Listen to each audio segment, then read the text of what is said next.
Good morning. Welcome to Conversations Here and Now. It's 25th of June, and we're going to talk about movies today. I'm not going to talk about rating movies, but there's a particular article that I saw that was really interesting. I don't know if you all have noticed that movies lately are mostly all sequels and reboots and remakes of older movies.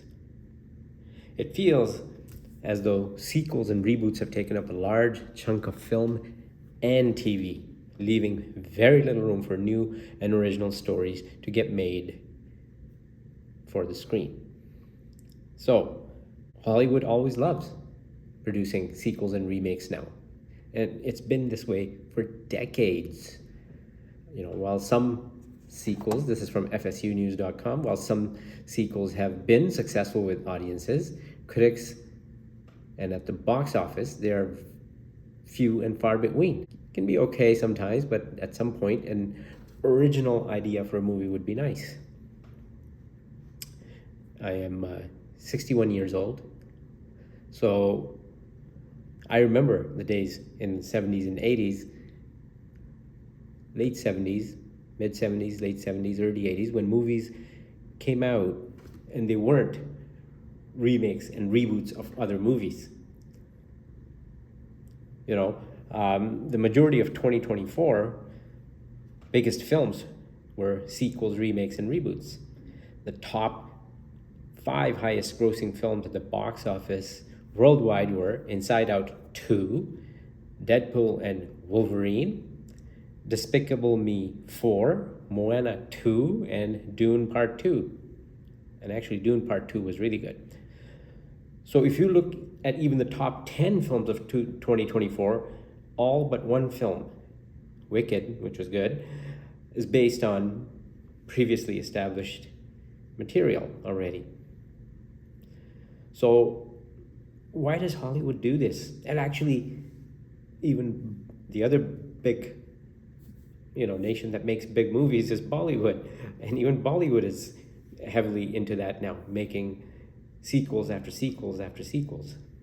In Hollywood, you get some sequels that are like 7, 8, 9, 10th sequel. So, but why does Hollywood do this? So let's see, why do they do it? Financial security. Sequels and reboots are less risky investments for studios because they leverage pre-existing characters, storylines, and fan bases, which are more likely to draw audiences and generate revenue. So financial security. I mean, if you've seen the first Superman and you really liked it, then you're going to go to a sequel. Or if you've seen the first, Iron Man, and then you're going to go to a sequel. And there were so many. DC, all the other DC comics and whatever else have you. And a lot of these sequels and reboots seem to be all the superhero ones, right? And so that's one reason. They know people are going to go see them because, Superman is my favorite hero. Wonder Woman is my favorite hero. I've got to go see her. Or Deadpool or Wolverine or, what have you, whatever. Their favorite superheroes. Got to go see them. But that great material that was in the first one and maybe even the second one doesn't extend into the 4th and 5th and 6th and 10th one, right? Lower risk. Hollywood studios don't want to have huge financial risk. So it reduces financial risk for them because they know people are going to show up. There's those people that are, sold out on the idea that they have to see the next Iron Man or, next Superman, Wonder Woman. They are going to go and see the movie. Nostalgia and familiarity. Sequels and reboots can tap into nostalgia, offering audiences a chance to revisit beloved characters and stories. And there's some points, for myself, I'll say, I do like Batman because at least he is human and with his gadgets. He uses powers of logic and reasoning, etc., to try and catch the bad guys. So I'm not saying I'm not guilty of it. I've gone to see Batman. I went to see a couple of original Iron Man and some Superman, but this summer, July 11, Another reboot of Superman is coming out. This is what, like the third or fourth reboot? Like, how many times can you reboot? Story is the same. Really, the story doesn't change, right? But people who love Superman will go see it because it's nostalgia and familiarity, and they want to see how this one is going to turn out. And then there will be 3 or 4 sequels after that from this one. Streaming services. The rise of streaming services has increased the demand for content, and sequels and reboots, can help fill the hard drive of these platforms by drawing in existing subscribers and attracting new ones. So, like, whatever have you, Prime Video, HBO Max, they will do their own reboots and sequels of their own series because they want to keep bringing back the audience as well, right? And some of these movies, like, for example, Harry Potter was a beautiful movie. They actually, the Harry Potter ones were really good because I saw all of them. All the movies were very good. But they were all part of a story. Like, the first Harry Potter novel right to the last Harry Potter novel were a continuing story. So people wanted to go see them. Whereas, Superman one, then you get the next one. It's not part of a same type of continuing story. It's just a new story of a different villain, etc. Right? But now Harry Potter is going to be coming to the TV. One of the studios is remaking Harry Potter for TV. So, cultural trends. Remakes and reboots can also be influenced by current cultural trends and social issues, with filmmakers attempting to update older stories to resonate with modern audiences. So these are the reasons why Hollywood, and now Bollywood as well, is embracing these ideas. Not only are sequels safer bets when it comes to bringing in money for film studios, they're arguably easier to put together as the material already exists and a story doesn't need to be started right from scratch. I don't want to only watch sequels and reboots. I want to see new, fresh, and experimental ideas out there. When I was growing up, in the, like I said, late 70s and 80s, you used to have movies that were standalone. Postman Always Rings Twice and that kind of thing. The Shining with Jack Nicholson. I'm just giving something that's coming into my mind. And these were movies that were original on their own, and you had no idea what was going to be in that movie before you went in. Like, before I go into the new Superman movie, I know it's going to be Superman. I know he's going to fight bad guys. And it's the same bad guys that he fought before in the last reboot and the reboot before that. But with a new standalone, whether it's a police detective, whether it's a romance, Gone with the Wind, whatever, it's a new film. It's a new idea. You don't know until you see it what this movie will be about, other than the fact that it's a romance or a police or a suspense of some kind, right? Like, Mission Impossible. There have been so many sequels now, billions of dollars made, and the studios know that you're going to go see them. They know you're going to go see Tom Cruise because they want to see the stunts that he does. It's not necessarily the story anymore at this point in these new. People want to see the stunts. People want to see, but eventually that gets there's so much CGI and AI now that it's really hard to tell. Tom Cruise is known to do his own stunts, so at least that much he has going. The stunts are absolutely fantastic that he does in those movies. So that alone is a good reason, I suppose, to go see them. But the storylines they become tired after a while. They're not original storylines. It's always, when you go see a Mission Impossible, Tom Cruise and his team are going to be fighting the bad guys. It just remains like how they will fight them, what the special effects will be like, that kind of thing. Will they all survive? Which they do. So, but it does feel, though sequels and reboots have quickly taken up a large chunk of film and TV, leaving very little room, and I mean very little room, for new and original stories to get made for the screen. Film studios would rather put their money into safe hands of a sequel than take a bit of a risk with an original story. So, as I had said earlier, Harry Potter is being remade by HBO into a TV series slated for 2026. Twilight, millions of people like that, that's getting a TV reboot. Of course. Where is the original ideas? That's the other thing. Like, successful films like Harry Potter are now being made into longer form TV shows. So it can work, as writers and directors are often able to give a story or its characters more time and space in a TV series format.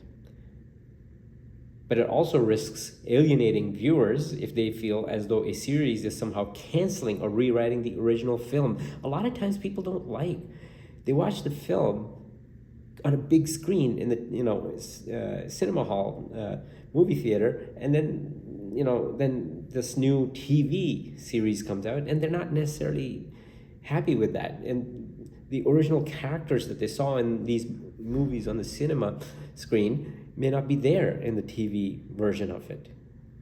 So that means people may not like that. If you're big fans of Harry Potter, right? You want to see the original cast. It may not be there anymore.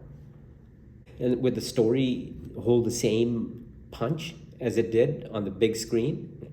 Would it look the same on a TV screen, especially if you don't have the same cast of characters? I don't know. And, of course, we're going to see more of, in 2025, more sequels.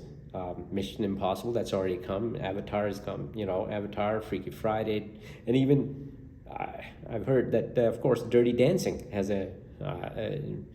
will be remade as well. That was an original. I don't know how you can even remake that, but, so we'll see about that. So it seems that Hollywood continues to turn its eye to nostalgia and the past in order to produce more films. And the thing is, these films will likely do well with audiences because nostalgia does sell. We saw the same thing with Gladiator 2, which was one of the most anticipated films of 2024 because people loved the first one so much. So there's a fine balance to be to be had. Sequels can be brilliant for seeing your favorite characters extend their story lives, and reboots can be a great trip down the memory lane, but they cannot make up the majority of the stories being made for the screen now. It does become frustrating and monotonous for audiences to keep seeing the same stories and characters year after year. There has to be motivation, space, and budget for new narratives as well, because we need them. And I'm talking standalone movies, whether it's a thriller, police thriller, whether it's a romance, whether it's, these kind of, When Harry Met Sally, that kind of thing, right? And they come out, you watch, and maybe 20 years later, you'll remember, I saw these movies, The Shining, but now, if people go see them, well, did you see the first Superman? And then you're like, which one was that? Then you have to be reminded, or the first of Batman, which one was that? Because it's been rebooted so many times, etc. Right? So in 2023, you saw Barbie original, Oppenheimer, which was really a fantastic movie. There were neither sequels or reboots, and they broke several box office records and became huge cultural hits. So, but then again, these are when these Hollywood studios will take the risk and make these. But on the most, they still are going to have, on the whole, these reboots, sequels, and remakes. So we'll see how things go. Maybe there'll be some more fresh material coming out. You might have in 2025 movies coming out like Hard Truths, Mickey 17, Baby Girl. Let's see how they do. But personally, it's fine to have maybe one, for example, if you had Lethal Weapon, if you remember way back then, that's aging myself a little bit. First Lethal Weapon came out and it was a massive hit. Mel Gibson, right? So everybody loved it. Second one came out, it was still pretty good. It wasn't bad. But after the third, fourth, and I don't know if there was a fifth one, they became kind of campy. It just wasn't the same anymore. It was just more funny. The first one was pretty serious movie. It dealt with a pretty serious topic. The second one, same.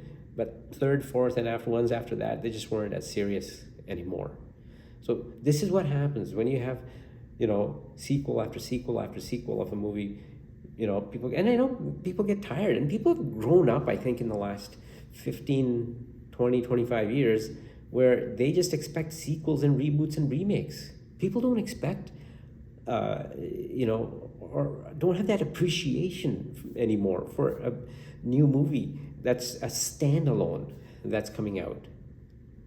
So when one does come out, like Oppenheimer and Barbie, that they're surprising and they're huge hits, but on the whole, people want to go running back for the newest Wolverine or Deadpool, or newest Batman. I'm guilty of the one for Batman. Newest Superman, newest Wonder Woman, newest actress or actors playing these roles. So people go running back for these. So if a standalone movie gets made, it has to have huge hype. It has to have critics loving it for it to be a big hit, for people to actually go see, right? So it has to have a huge hype ahead of time. It didn't used to be like that before. People went to see them regardless. And if they were good, the word of mouth got spread around and it turned out to be hits. But this is how the world is today. And like I said, it's not just Hollywood. It's the trend has caught on to Bollywood as well. They make big movies there, and they make millions and millions of dollars. And and Bollywood used to be, they were just original, one-time standalone movies. Now they're coming up. They make a movie, then they'll make a sequel, another sequel, and another sequel. So the fever is caught on to there as well. So, well, let's hope and keep our fingers crossed that the Hollywood studios will bring out some really good, fresh, original movies, whether they be thrillers, police detective ones, or romance, or that kind of movies, and not so many sequels and reboots and remakes. But I'm not going to hold my breath on that. So we'll see from there. If you liked what you saw, please like, subscribe, share, and let your friends know. Thank you very much for watching, and I'll see you next time.